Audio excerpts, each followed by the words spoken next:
Alléluia, gloire à l'Éternel des armées. Alléluia, nous bénissons le Seigneur pour le souffle de vie qu'il ne cesse de nous accorder en ce jour de samedi 6 juin 2026. Le Seigneur a mis en mon cœur le désir de partager avec toi qui me suis en ce moment les psaumes 119, le verset 49. Je lis au nom de Jésus-Christ.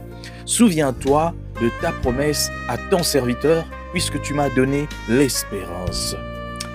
L'espérance, selon la Bible, n'a rien de commun avec l'optimisme.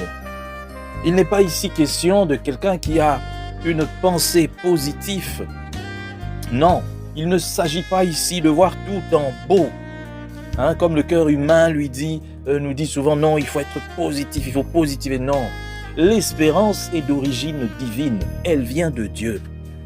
Si petite qu'elle soit au début, l'espérance est un principe de vie, une graine divine qui ne doit pas périr. Si nous persistons dans la foi, c'est par rapport à l'espérance. Et pour un chrétien, l'espérance est liée à la promesse de Christ, que nous irons avec lui habiter dans une nouvelle terre, que nous irons avec lui au paradis, que nous serons avec lui, que nous ressusciterons. L'espérance est liée aux promesses de Jésus-Christ. Lorsqu'on parle de l'espérance dans la Bible, ce n'est pas à confondre avec l'espoir, deux choses différentes. Ce n'est pas à confondre avec la positivité, deux choses différentes. L'espérance, c'est la foi qui est en pleine activité. C'est à cause de l'espérance que nous pouvons œuvrer pour Dieu, chercher à gagner des âmes à Christ, travailler, accepter même de mourir pour Christ. C'est à cause de l'espérance. Et beaucoup de chrétiens aujourd'hui manquent l'espérance. Aujourd'hui, les chrétiens servent Dieu par rapport à ce qu'ils voient et non par rapport à l'espérance. Quelle est ton espérance? C'est ça qui détermine ta façon de servir Dieu.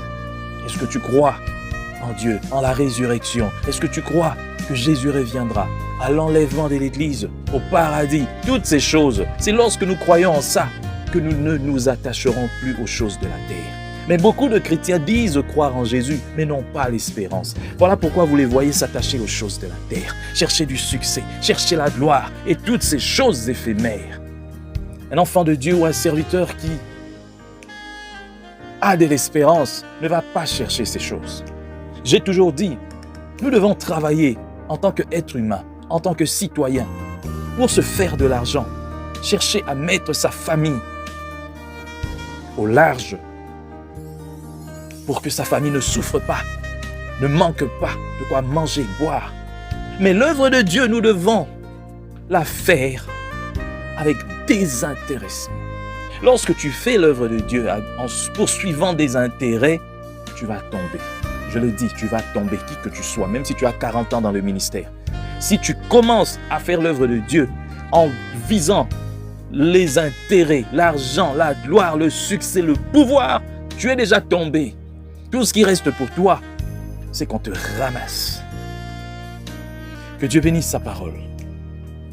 Qu'il bénisse tous ceux qui m'ont suivi. Que cette parole atteigne les extrémités de la terre dans le nom puissant du Seigneur Jésus-Christ. Amen. Bonne journée à tous et bonne soirée aussi par rapport à l'heure à laquelle vous me suivez.